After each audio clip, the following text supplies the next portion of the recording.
You're listening to Civic Media. You can tune into any of our live shows on any radio station across the state with the Civic Media app. Find us in your phone's app store and listen anytime, anywhere.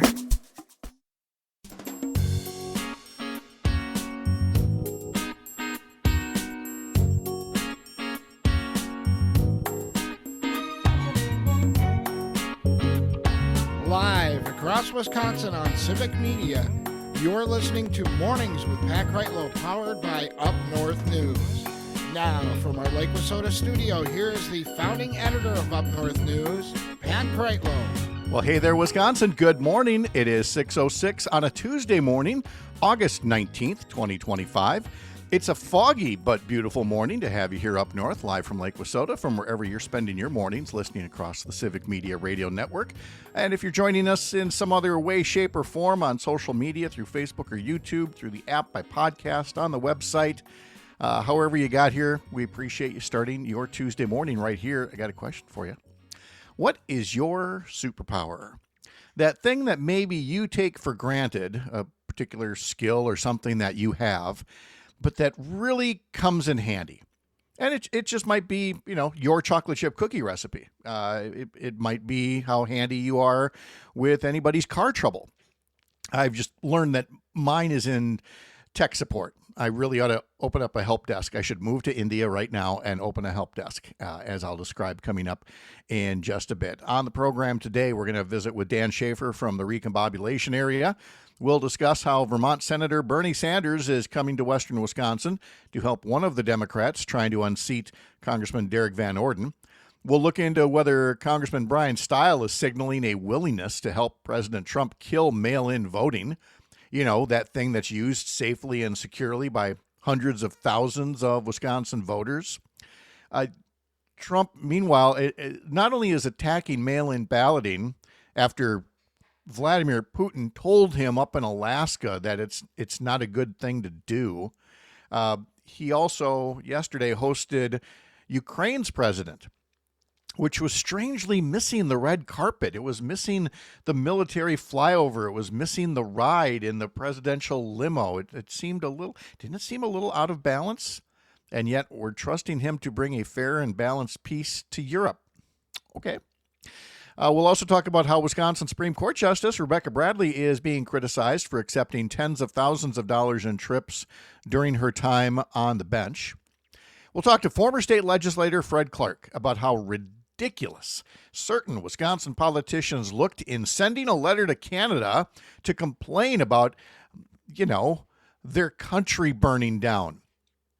We're going to fact check the people who want to blame everything other than a changing climate for everything that's changing in our climate. All of that and more along the way. We'll get an updated forecast, see if this fog is supposed to linger for very long. And as always, we invite you to follow us and to comment. The Civic Media app is one of the best ways to reach out to us. Just pull up any one of the radio stations where you're hearing us and use the text feature there, and we'll see it and maybe put your comment up on screen. But of course, we are on Facebook for both Up North News and Civic Media, and YouTube for both Up North News and Civic Media. So you can reach us that way as well. You can email us, radio@upnorthnewswi.com. Up North News is a separate entity from Civic Media, but it's a partnership we sure do enjoy on these weekday mornings from 6 to 9. You can follow my team over at upnorthnewswi.com. And you can follow the producer of this shindig, Parker Olson, down in Madison Studio A2, by simply listening to him right now when I say, Parker, what are you up to down there in Madison Studio A2? How are you? Not up to much. I'm just trying to figure out exactly what time Fred Clark is coming on, because I actually was not aware of that. But that's okay. Did I not put that in? It's not in my rundown. Oh, but it's okay. I see he'll be on at 7:52. Is that right? In our Way Up North segment, yes. All right. Which somehow I neglected to put on your little piece of paper. So good. I get the important stuff in there. You do. It's more important that you know these things than it is that I do. If I get again, like I said last week, I just want to get the songs from the history lesson in there. If I get that, that's true. Because otherwise, that's a whole lot of time to tap dance. That's We'd have to sing So- the songs ourselves, Pat. Can you imagine? And I don't even know that our license covers that. So it's better this way that we actually queue up the records. Yeah, I think And the would people will be happiest with that. Wouldn't it be fun if we actually had the records? That would be Well, fun. You know what? When was the last time you played a record? When was the last time you actually put a needle on a record? I myself never have. We had a show boy. at our college radio station in Whitewater, though. We had 2 record players, I think, actually, in our studio. And we had a show. I think it was called For the Record, and they just played records and talked. I never listened to said show, but I'm told it was great. See, again, I can't believe it's now ancient history. It certainly doesn't feel like ancient history to me. But when I was working at the UW Eau Claire college radio station, the first thing that you would do before, if you were doing a music shift, as opposed to a news or a talk shift, if you had a music shift, and, we all took turns with that too, you'd go into this other room, it's your typical office, about the same size as the room that you're in right now, Madison Studio A2, maybe 10 feet by 10 feet, roughly, something like that. And it's, got shelves all along it. And it was just filled with albums, like going into a record store. And we would just go through and just kind of pick ourselves. What songs do we feel like playing today? Yeah. Which always gives you the false sense of that's what radio is, that it's just a jukebox. It's one of the first things that Professor Bailey had to say to us at UW Eau Claire is, a radio station is not your personal jukebox. But it was for those shifts. You just pick the records that you wanted to play and played them, and then you made sure that you put them back afterwards. You cussed if the needle skipped because somebody else didn't take as good a care of the records as you would, but they were there, Huh. They were there to play, but no records for you. I knew that swearing at your equipment was a very regular part of radio, but I wasn't familiar with that particular instance. Swearing is an absolutely essential part of broadcasting, except in the broadcasting itself. That is true. It is a very ironic thing. I learned to swear working at the UW Eau Claire College TV station, where as a beginning camera operator, you'd have the headset on, the director is giving you cues, and the director found all kinds of colorful ways to tell you that you were screwing up. I mean, it was impressive, the words that I learned. I want to say Mike Tomchek was his name from Pittsville or something like that, but don't hold me to it. But I learned some language, let me tell you. And you learn to be extremely aware. When we talk now about people sometimes say things and they don't realize there's a hot mic, they don't realize that they're on social media or whatever. I guess I understand it, but and I did this when I was running for office as well. They're like, oh, you got to watch what you say. I'm like, I always watch to make sure that there's not, if you see a microphone within 50 feet of you, you just assume it's on. Yeah, pretty much. I was talking with somebody in one, I think I was in A2 in the production side of it, and was having a conversation with somebody, and I went, I don't normally swear when I'm around a microphone. However, I'll make an exception occasionally when at least you think it's not on, but you never really know for sure. That's true. In that whole guest rundown, I also failed to mention Dan Hagan from WJFW News Watch 12 will be joining us today as well. So should I add that name to your list as well? I got that one. That one I know. Okay. The regular ones I always know. You know the regulars? Yeah, I've got that. Okay. Hey, that is seared into my brain at this point. Good. Okay. Sounds good. Let's talk Brewers and Cubs. There was supposed to be a doubleheader yesterday, making up for an earlier rainout. They did play game one. You know what happened to game two? There was no game two. Yeah, it was rained out. Let's see. Tony on YouTube. I remember the first time I heard Pat curse. It was shocking. I was used to radio Pat. I don't remember the context in that, Tony, but I can understand. I bet he remembers. If you've only ever heard somebody in one frame, it's a little weird to hear. It was a traumatic experience for Tony. Yes. But hey, game one of that doubleheader yesterday, that was a lot of fun. The little I saw, yes, it was very fun. Oh my goodness, 7-0 Brewers. Look at that. I mean, Freddie Peralta, 6 innings, 1 hit. shutout ball. First pitcher to 15 wins on the season. What is he now? 15-4, I believe. I'm sorry, 15-5. The Brewers improved to a Major League Baseball best 79 wins, only 45 losses. Now, they snapped the 14-game winning streak, so now you kind of get that, we've won so many of the last so many games. So since the All-Star break, there have been 28 games. Okay. 28 games since the All-Star break. The Brewers have won 23 of them. They're 23-5 since the All-Star break. And let's see, there were home runs by Bryce Terang and Caleb Durbin in Game 1. And the Cubs fans, they were not happy. They were not happy with all the Brewers fans because usually it's the other way around. They always joke that American Family Field becomes Wrigley North. Well, this was definitely American Family Field South yesterday. And it felt good. And so then there was that very satisfying pause after Game 1. And you're like, oh, let's do this again. And then the rains came. And just washed it all away. So we are on the same schedule as yesterday when there was a doubleheader, a day-night doubleheader. So last night's makeup game will be done this afternoon. So again, pregame at 12:45 across several Civic Media stations. And then there'll be a pause after the day game, and there will eventually be the evening game, and the pregame there will start at 6:30 on several Civic Media radio stations. And I do think that both of these games will actually happen today.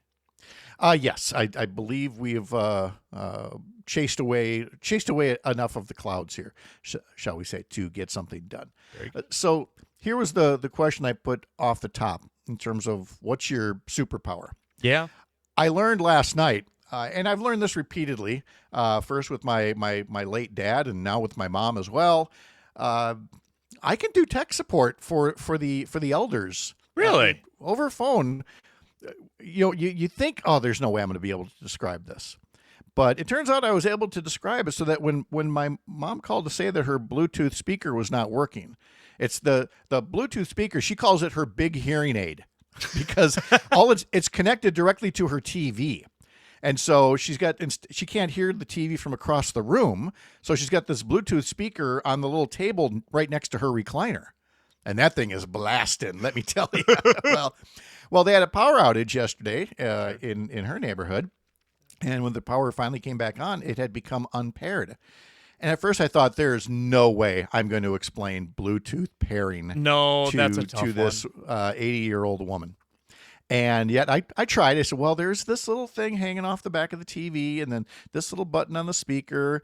And, she's like, I can't push both buttons at once. I said, no, you don't have to. You push the one, then you go over and push the other, and they're both in pairing mode. They're like lovers running across the grassy field toward each other, and eventually they pair up. And man, I had no idea whether she could. I was expecting a call back going, I can't. Your sister's going to have to come and fix this. Yeah. And instead, phone rings a couple minutes later. I'm like, oh, here it comes. She's like, I did it. I was like, this is great. This is impressive. That's impressive yes. on both ends of that, actually.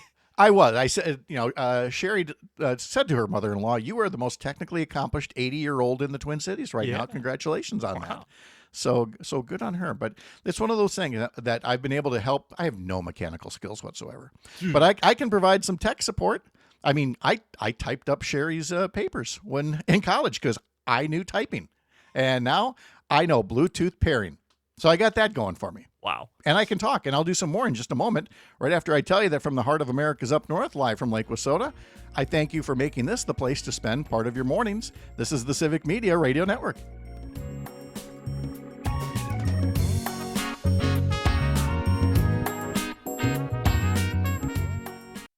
You're listening to Civic Media. Stay up to date on the latest news and information for your local community and Wisconsin by signing up for our free email newsletter. Visit civicmedia.us/email to get started.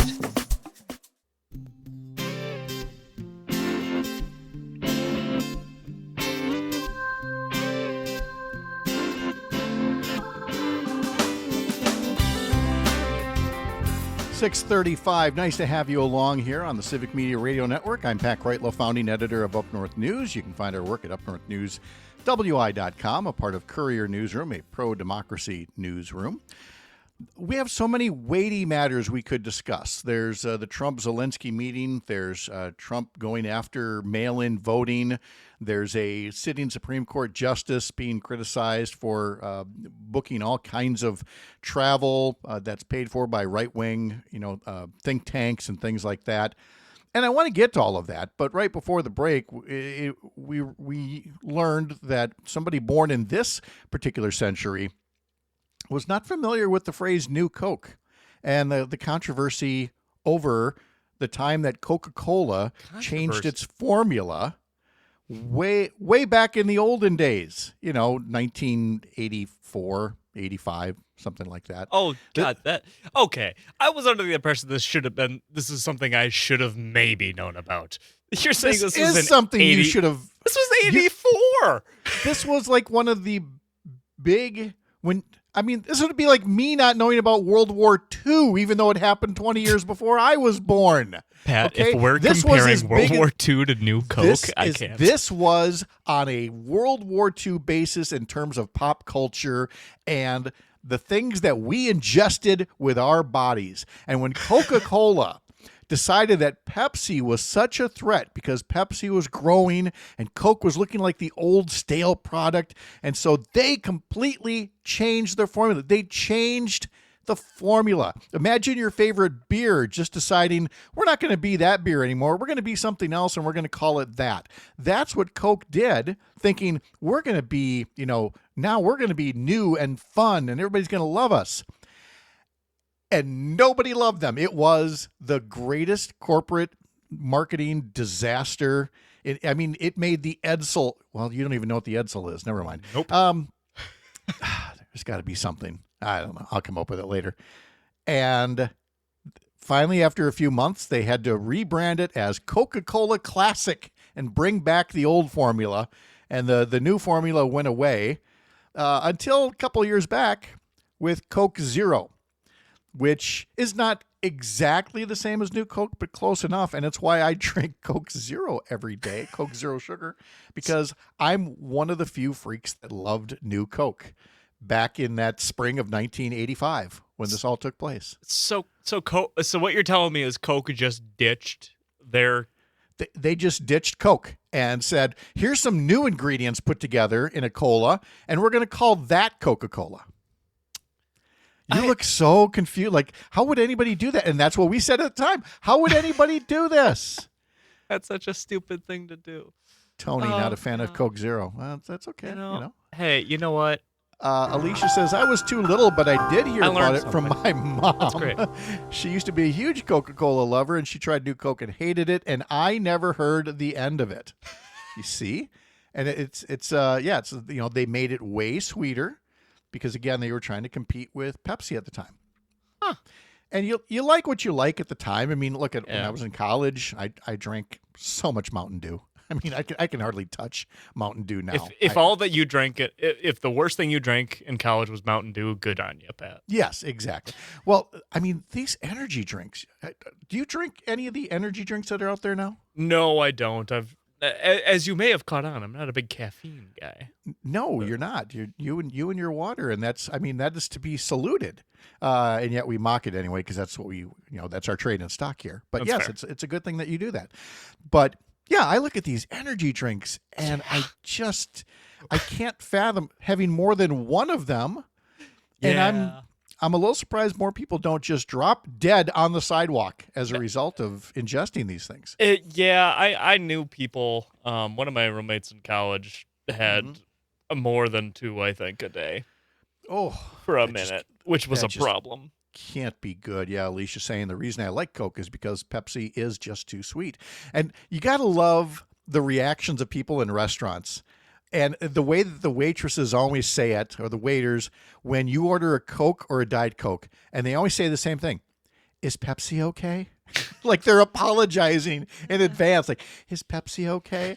And Pepsi for like a hot minute tried to do an ad campaign based on that. Like, no, be proud that we're serving Pepsi, but it didn't really catch on. So, but then again, neither did New Coke. And now Parker knows all about New Coke. I've learned so much. This is why I know. show up to work every day, Pat. So You you can never teach me know. about 1980s, 1990s pop culture. Hey, there's always something we can learn. You know what I learned yesterday? Huh. I learned that Congressman Derek Van Orden came to Eau Claire last Friday. There I wasn't a might have town known. hall. No, there wasn't. There wasn't any big announcement. Yeah. There weren't any protesters there because most people didn't know about it. Apparently, you had to be a member of the Eau Claire Chamber to hear about it. But there I am looking at the Leader Telegram, and the headline is Van Orden talks about one big beautiful bill with local businesses in Eau Claire. The story here is by Michael Bowman and says that Representative Derek Van Orden sat down with local business leaders at the Eau Claire Chamber of Commerce Friday for a discussion about blah, blah, blah, blah, blah. And of course, then we get all the, the positive things about it. We hear about these tax breaks and these investments. And then, of course, we've got Van Orden telling this lie essentially about it, saying if we hadn't passed the one big beautiful bill, the majority of these companies here would be stuck with a 43.5% tax rate, which is devastating. That's not what was going to happen. And Congressman Van Orden knows this. So what was he talking about? Okay, we're back to the first Trump term and the first Trump tax giveaway, which again locked in all these corporate tax breaks. And then a few little tax breaks to the middle class, which had some people fooled like, oh, look, he's really looking out for me. The middle class tax breaks expired after a couple of years. The corporate tax breaks stuck around for the entire length of the bill. But that meant they were about to expire. Had they expired, yeah, all those corporate tax giveaways, they would have reverted back to what it was before the law. And of course, they would frame that as a big tax increase rather than going back to the way things were before Donald Trump gave you this big gift that all the rest of middle class America had to foot the bill for. So what happened? Well, Trump somehow got back in office again, and so they just picked up right where they left off, and Trump called it a one big beautiful bill, and it was one big bloated boondoggle, and it continues to be so to this day. And once again, there are big corporate tax sweetheart deals in there, and big tax breaks for millionaires and billionaires, and little tax breaks for some folks in the middle class, and it won't last. But also in that bill are budget cuts. Huge budget cuts to Medicaid, to nutrition programs and other things. Do they kick in next week? No, they don't kick in until after next year's midterms. So that from now till then, Derek Van Orden and others can go around saying, you see, look, nothing's happened. Nobody's benefits have been cut because they kick in after the midterm. It's absolutely diabolical from a political standpoint, but they knew exactly what they were doing in holding off on the painful parts, kicking in, of course, the tax breaks now, which only do what to the deficit? Boom. Just send the deficit right up into the stratosphere. Van Orden said, quote, the Democrats in the state of Wisconsin are saying that we cut Medicaid.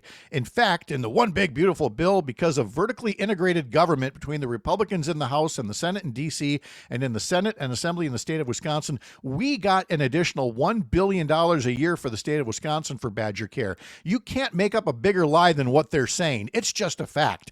And when the Democrats are fear-mongering with our seniors and those most vulnerable amongst us, I don't have a lot of time for it. Well, make time, Derek Van Orden, because here's the thing. We know what a lie that is.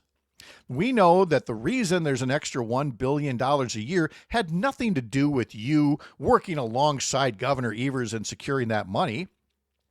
We know that it was big cuts that were coming to the states through this bill that forced Wisconsin legislators to act quickly to pass a budget before that axe came down from you, so that money could be raised to help make up for the big cuts in Medicaid that you voted for.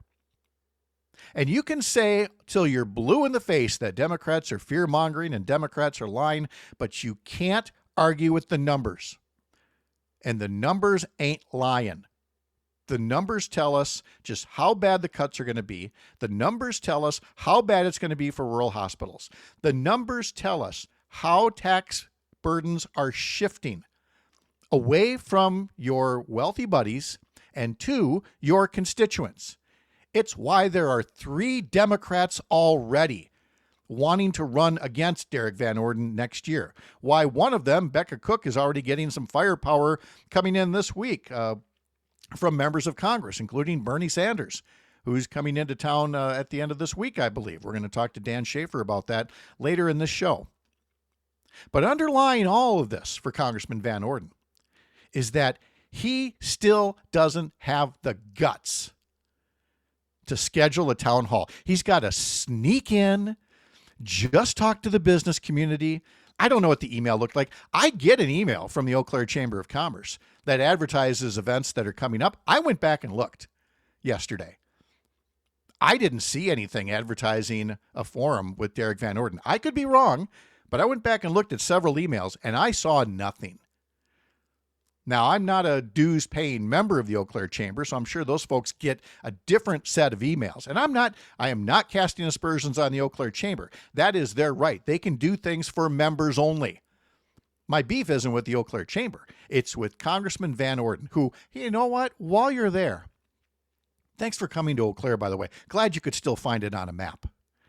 But maybe double up your pleasure in the Chippewa Valley. Yeah, have your nice, friendly chit-chat with some business leaders and give your spin however you want. Then do what I had to do and so many other people. Head over to DeLong Middle School or maybe to UW Eau Claire, maybe the Sonotag Center. Well, it's brand new. And maybe that'll hold enough of your constituents who want to have a few words with you about what you decided was worthy of our tax dollar investment, tax breaks for millionaires, and what was not worthy of our tax dollars. Healthcare, nutrition programs, a whole new generation of clean energy jobs, support for our farmers, getting them new markets, conservation programs for those new farmers throughout your district. Those were not priorities for you. Neither was holding a town hall to explain why you think it's such a good idea. You love popping off on social media, Congressman Van Orden.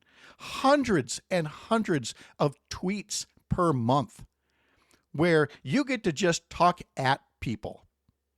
Kind of like I'm doing here. I get paid for this. But I get to tell Congressman Van Orden, I'm not an elected official. You are. I've been an elected official.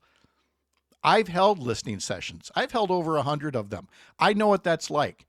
Some days they're good, some days they're not so good, but that's what you get with the job, unless you are just so frightened of having people explain what a terrible thing you did in supporting Trump in 100% of the way. At no point did you stand up to Donald Trump the way that you said you would, saying you'd be an independent voice for the 3rd Congressional District.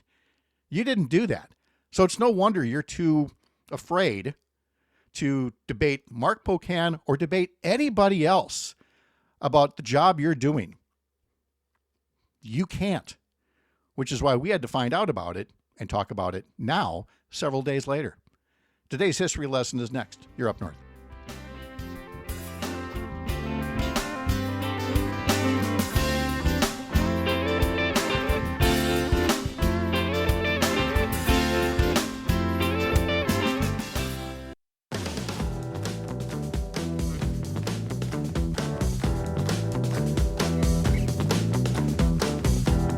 7:35. Welcome back to our mornings powered by Up North News here on the Civic Media Radio Network. Coming up on Matt and Air on Air, right off the top at 9:05, Lieutenant Governor Sarah Rodriguez, candidate for governor in the 2026 election, will be joining Jane Matinair and Greg Bach.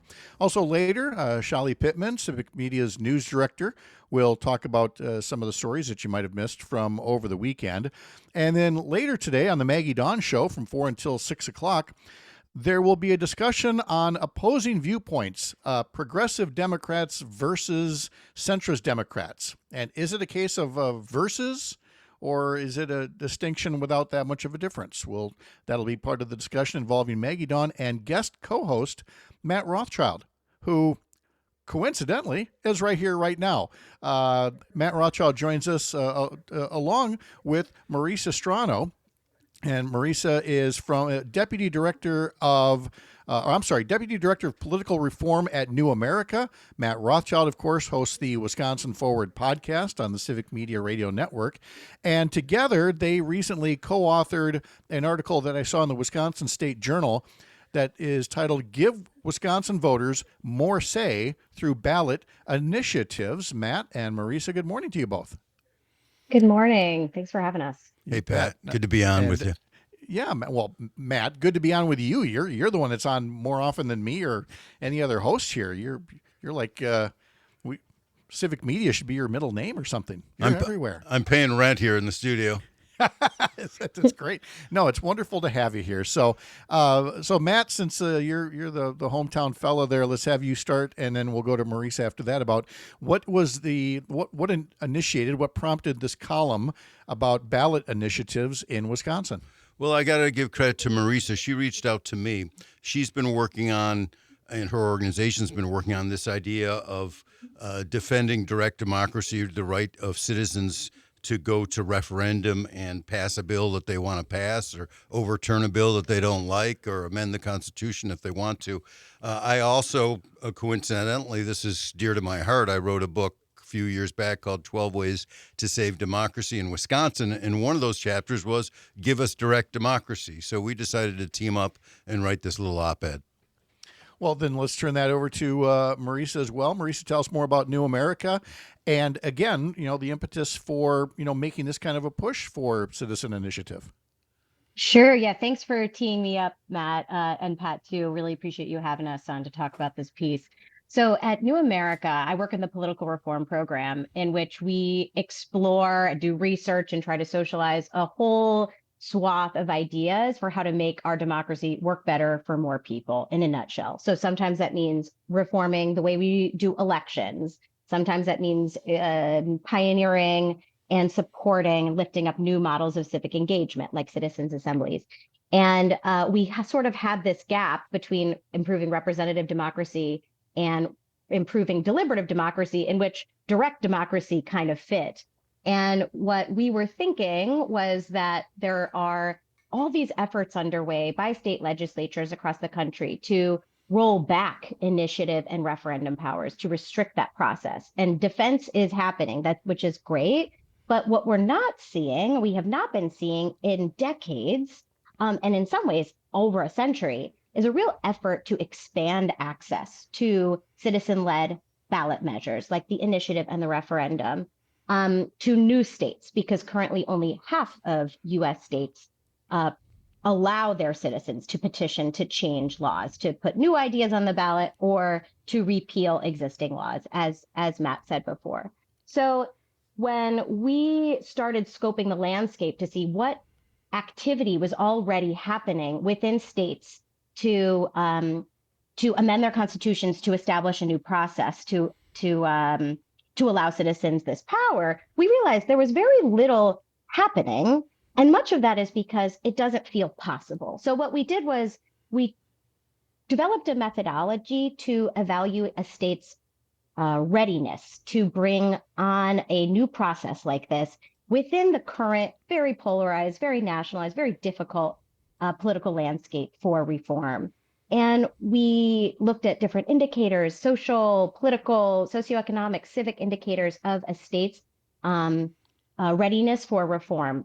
And what we found was, and actually it sort of aligned with my initial expectations when setting out to do this project, that Wisconsin was the most promising candidate to come online, to be the first state to come online for many decades as the newest state with an initiative process. And that was exciting. And I connected with Matt through a mutual colleague. And I said, is this something that you might be interested in starting to talk about a little bit more? Like, what do you know about what's happening on the ground? And it just felt like there was a lot of synergy there. So we decided to say, let's write something and see if we can kick up some interest and see if that can sort of nudge the issue a little bit forward. Again, there is some interest already, but we are just interested in seeing how far we can take it.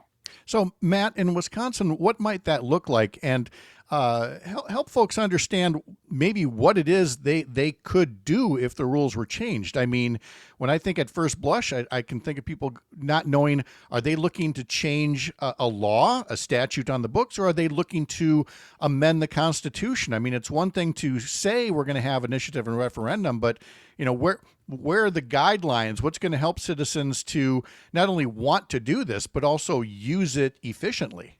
Well, thanks for asking, Pat. Let me give you an example. Everyone listening, I'm sure, remembers 2011 and Scott Walker and Act 10 and the rollback of union rights here in Wisconsin.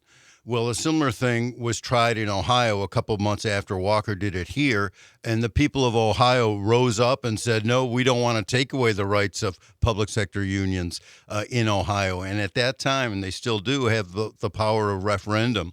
And so they signed a petition. They got plenty of people to pass the threshold that you needed for petition signatures to get the referendum on the books, and said, we're going to roll back this thing that Kasich, the governor of Ohio, the Republican, passed through the legislature there, and essentially the people got a veto. So there was no successful assault on labor rights in Ohio. Ohio and Michigan have the right of referendum, binding referendum that the people can put on the ballot.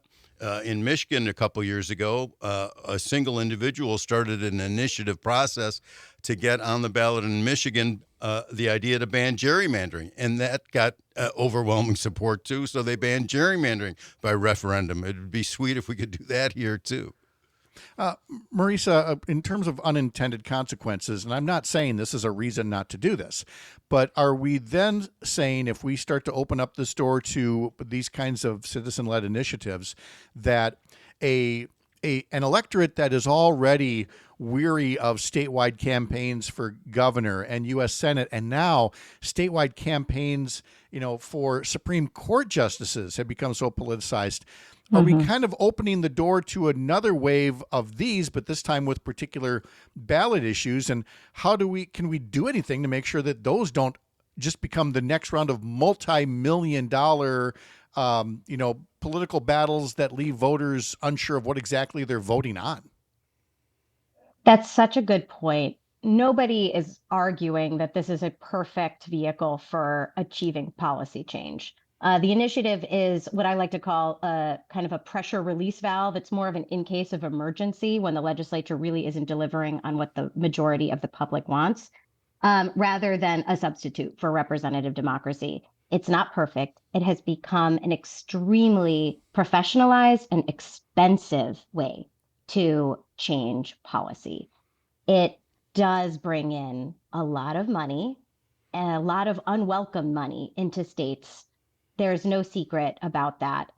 Most notoriously, we see that happen in California, which of course has a different political culture and has a zillion media markets within that drive up costs. But the bottom line is it is expensive, and there's almost no way to avoid when you're dealing with salient issues like abortion protections, for example. There's almost no way to avoid the money.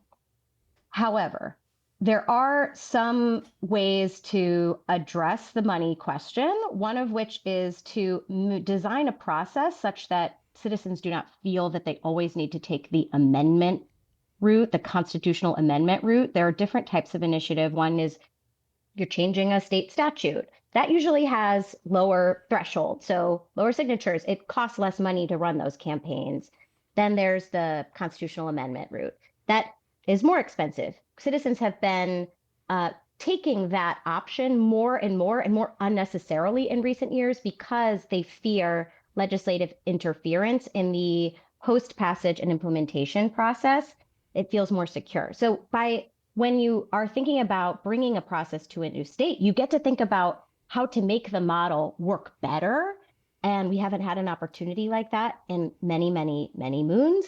But if a new state like Wisconsin were to adopt its own process, it would have the opportunity to learn from what other states have done wrong, such as how to make it a little bit cheaper to run a campaign, how to make sure that the fiscal reviews that are performed are done by independent bodies. In terms of confusing ballot language, you should not need a postgraduate degree in order to decipher the language of a ballot measure. Amen. Right now, you do in many cases.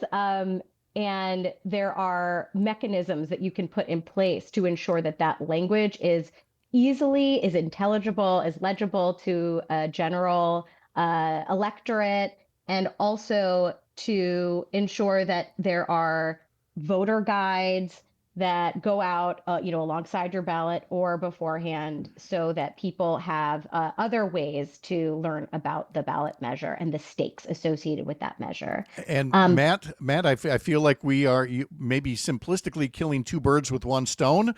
But if I had the power to do this, I think the first thing I'd be pushing for would be some way to limit the amount or influence of money in Wisconsin politics. Yeah, we got to solve that problem too. But this power of binding referendum is important. Look, we're not getting what we want in Wisconsin. The vast majority of people in Wisconsin want Medicaid expansion. They want legalized marijuana. They want more spending on public education. And we're just getting stymied time and time again by the logjam here in the Capitol. So let's give the people a little more power. And so before we wrap up here, Marisa Strano from New America, can you tell us a bit about the group and how people can learn more about New America? Sure. We are a Washington, D.C. based think tank.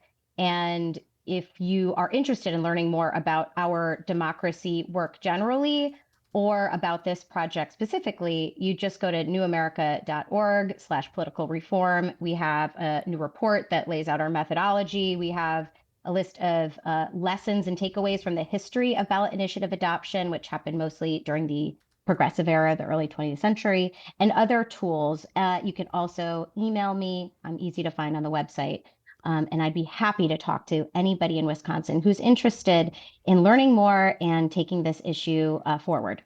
All right. And again, newamerica.org would be the address there. And Marisa Strano is the Deputy Director of Political Reform.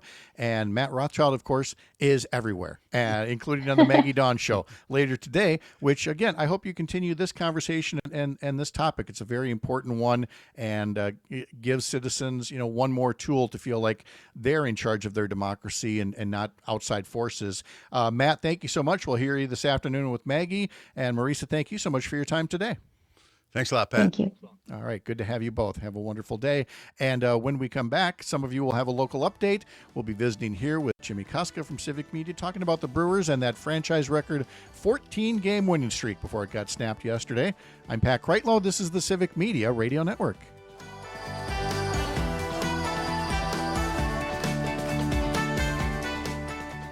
You're listening to Civic Media. Find the latest news, information, and archives of all your favorite shows on the Civic Media website, civicmedia.us.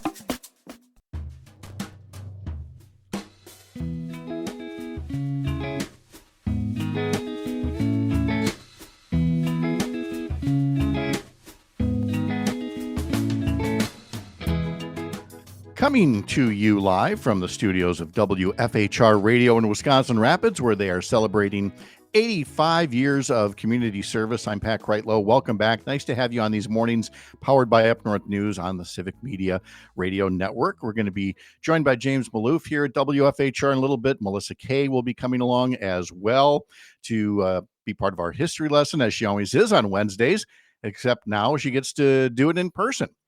A reminder that if you can't catch the show live and would rather, listen on demand or listen back at some point to an interview, the best way to do that is to simply, as I like to say, pod this program and head over to Spotify. You can do it on Apple as well and get yourself signed up to be a subscriber, follower. Doesn't mean you have to listen every day, but you're there, and we appreciate that so much. Again, Spotify, Apple to get your podcasts. But let's get back to the focus of today. Here's the center of it all right now. I mean, it's WFHR, but somebody has to be, the personification of it. James, I guess that's you. Yeah, lucky. Let me turn your mic up here. Congratulations and happy. You don't look a day over 84. First, it's really good to meet you, Matt. This is the first time you and I have had a chance to really talk or anything, so it's really good to meet you, and I appreciate you being here. Here, slide on in here, and so that there we go. Otherwise, it has that look like what was that old Tonight Show bit where the the one guy's Yes. behind the other. And Yes. yeah, we don't want to have that. Tell folks about yourself and your role here at the station. James, I've been here. Well, this is my second stint with WFHR. When I first started in radio about 22 years ago, I signed on when WFHR and WGLX, another classic rock station in the area, were tag teamed, and I actually got hired at the classic rock station. I was part-time, and I was told that I had 30 days in radio. And that was about it, and to make a run of it and everything. So from there, have been all over doing radio, and stayed with the classic rock thing for a while. Came back here about 9 years ago, and when I did, Bob Look brought me back in, and a big shout out to him and appreciation to him, because this place has been a second home to me. With a skill set like mine, I don't have a whole lot of jobs that I can do. There's not a lot of things I could do. A lot. I've worked construction, all those things, but radio gave me a home. I didn't go to school for this. I'm an actor. I'm a writer. I didn't know that I'd have a place. WFHR gave me that, especially this second run. So in this 9 years, in the time since then, one of the things that I've been very focused on is not only keeping the lights on, to be honest with you. Before Heart of Wisconsin Media and then Civic buying us, we weren't really sure where we were going to go and what was going to happen. And most importantly for our staff, our listeners didn't know. And so, they have supported this station for 85 years, and we want to do right by them. So my focus was that local. And then as I started talking with our station manager, Chuck, a little bit more about these things, and we started talking about the kind of radio that I can do, freeform, very open. I am not a trained interviewer, Pat. I am not as polished as you. I am not as polished as half the people here at Civic. But I can put my own spin on things. I can do my own thing, and I can somehow get accepted by this audience. But that's really what it comes down to. I mean, in whatever form it took over the past 85 years, this station has been about local service in some way, shape, or form. And then sometimes it happens in a polished, professional manner. And back in the days when they had to wear tuxedos, for goodness sakes, to broadcast on the radio, to now, I mean, you're in the same Civic Media t-shirt we all get to wear. It's like a company uniform. We all have that. Yes. And are able, like you said, freeform is frankly what I think. It's that authenticity that people are looking for nowadays. Absolutely. Yeah. I don't think that the old standard, and nothing against, we're not here without the old standard radio, right. and the trailblazers, the people that got us here and everything. But the idea of it has to be like this from now on, we that's not what people listen to. They don't engage with that. They register more if you're having an open conversation. I tell my guests all the time on rapid support and anything, we'll get done doing something, and they're kind of, I stumbled over this word. I said, no, that's good. It's okay. We want that. Yeah. That's all right. That's how people talk. When we started with Up North News and Courier Newsroom, it was such an adjustment for me to make, starting with the most basic thing, having a TV background. I shoot everything horizontally. And now everybody shoots things on their cell phones, and it's vertically. And they said, that's what we want. Like, really? But you can't see the whole thing? Yeah, but that's what they want. They're watching on phones. And then it was, I would put things on a tripod, to keep the shot steady. Like, oh, no. People don't want steady. It looks too polished to, just hold the camera with your hand. And frankly, the same goes for radio. We've never quite embraced just being yourself more than we have in this day and age. But you get to do this. You do enjoy it. And I mean, do you have one or two things that you look at your full career on and say, that was the kind of thing I enjoyed doing the most, or that was a moment that you enjoyed doing the most? Wow. It's going to be a corny answer, but early on, I got the chance to talk to. We had I think it was our 80th or 81st anniversary, and we didn't really have the manpower that we had back now and everything at the time. So we really, Pam, Chuck, and I, we really put together a bunch of interviews and bringing in a bunch of people from years past and everything. And as we started to collect more and more and more, we had 20, 30 people from WFHR's past coming on the airwaves for us for a week to celebrate. And just getting to talk to those people, getting to do that.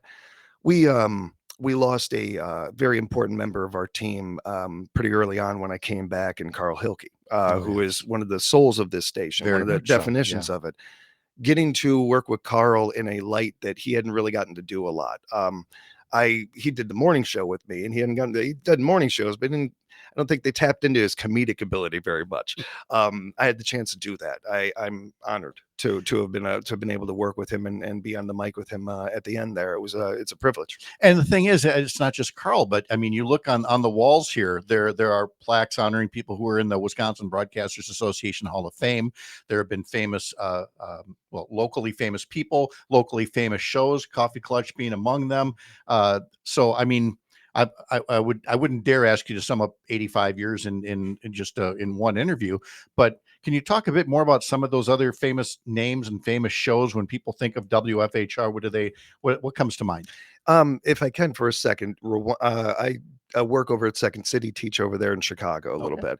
And on the way up to the second floor at Second City, there's this beautiful mural of Farley and Gilda Radner and Belushi and all the people who have passed. And it's really well done. And I tell my students all the time, I don't know how you walk past that and not get motivated, not get inspired, not get like, I get to do this for a living. I walk in every morning and I see those plaques, and I kid you not, every morning, man, I see those, and it's a motivator. It's a reminder of what we get to do here. Then there's a lot of people that could do this. There's a lot of people that would maybe want to do this job. We get to be here, so making sure that you appreciate that. I think that when it comes to trying to keep going what they started and those original people and people like Chuck's dad and stuff that really got this whole thing rolling, it's supporting this area. It's making sure that the audience comes first. It's knowing your audience.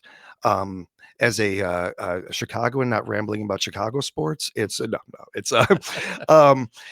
actually they don't mind that because I mean we suck, so it's all right. When it comes to really covering this area, I think that the major thing that we do, or we can do especially, is especially when we have elections, when we have politics going on, we're able to bring our local representatives on. I speak with Senator Teston and Representative Krug once a month. Congressman Kine used to join us all the time. Getting to do that stuff, and when I'm talking to the community and they have thoughts, they have ideas, anything like that, being a middleman for that, and being able to share that. Yeah, and former state rep Katrina Shanklin will be joining us here at 8:30. You mentioned the Rapids Report. Tell folks a bit about what coverage is like today here at WFHR. Tell Katrina hi for me. She's great. She's awesome. With the Rapids Report, it's kind of it's something that Carl started. And it's really something that I still don't feel like is my show. I just don't want to break the show. It's still his show. But for us, we get to have on local people, local representatives, different things like that, and interview them, be able to talk to them, get to know them a little bit more, get our audience to get to know them more.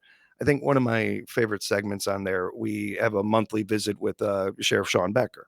And Sean and I, between you and I, Pat, I have a little bit of a rocky past. So Sean knew me and my family long before I started the radio. But things change and people change. And when I first started working with Sean, I was very nervous about that. He could not have treated me, and to this day could not treat me better. And we have such an open dialogue. When he first started talking to us, it was around the George Floyd stuff. It was along those things. And we could have an open conversation right here in the middle of Wisconsin Rapids about that. The people that I have on that free form conversation, it frees you up to be able to ask questions that might seem harsh or seem like, he's throwing a curveball at me or something like that. Like, no, this is something you would bring up in conversation. Right. James, tell us about the festivities today, the parking lot party that's going on this afternoon. There is so much that I need in notes because I was like, I'm going to forget stuff. One of the things that we're looking forward to with this is being able to have families come down and kids come down. Something that's really important to all of us, I'm sure you too, is the next generation of radio and keeping this beautiful thing alive. We love radio. We want to keep it going. You need young people to do that. I think that our politicians could probably learn something from that, and having younger people be able to take over the guard and everything. But that's a whole other story we can talk about some other time. With this today, one of my main focuses is the kids being able to come in, and Melissa does this amazing thing with working with them and kind of showing them a little bit of behind the scenes, how the sausage is made. They get to record themselves and hear themselves on there, and I can only imagine the sparks that are going to get created from something like that. We have a sweet off we're doing. Sweet off, as in desserts. Take this very seriously. Not the Norwegians are feeling left out. Not the sweet off. It's desserts. Yeah, we're doing that. Our bunch of our staff put together treats and stuff, and we're going to have Milton Steele come in and guest judge it along with some of our listeners that come in. Milt is special for a lot of reasons. Was a longtime voice here and a great guy, but he's also in the face of our old cookbook. Oh, yes. We're going to put together a new cookbook and combined with recipes from locals and everybody. We're looking forward to putting that together, and that's exciting. We have let's see, we're going to have some food trucks down here. We're going to have a little bit of that. We're going to make sure to feed people, so bring your appetite. We're going to have a bunch of our nonprofits down here, which is really one of the wonderful, the sneaky kind of cool things Again, about the doing community something like service, this. right. Yeah. Mhm. Being able to do that. One thing that I'm really proud about working at Civic, living in this area and this community, the ability to be able to a good cause and a good time, to be able to do both, to be able to swing that. That's on paper. That's not always easy to pull off. It seems like we do it all the time around here. Yeah. I mean, James, you could not be a better ambassador for a station that, yes, it may not have been, your stomping grounds originally, but you have truly made it your own. You've and the community has embraced you in return. So thank you so much for all you've done here, especially for Civic as well as a relatively new owner. The station's been through several ownership changes over the years, as has basically every radio station, and I hope this one you guys find to be good stewards as well for keeping local news and talk and information and community service alive on the radio dial. It's interesting how 85 years in that original message, and here we are with this company and Civic, and it's the same message. It couldn't be in a better hands. Definitely so. James, thanks again very much. Have a great time. All right, appreciate it.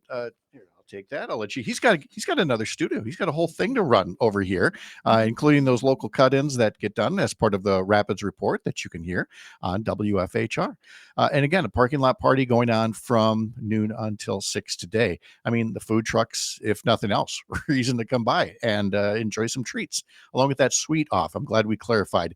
The Finns too. They get very upset about leaving them out of things like this. Today's history lesson is on the way. I'm Pat Kreitlow. You're up north.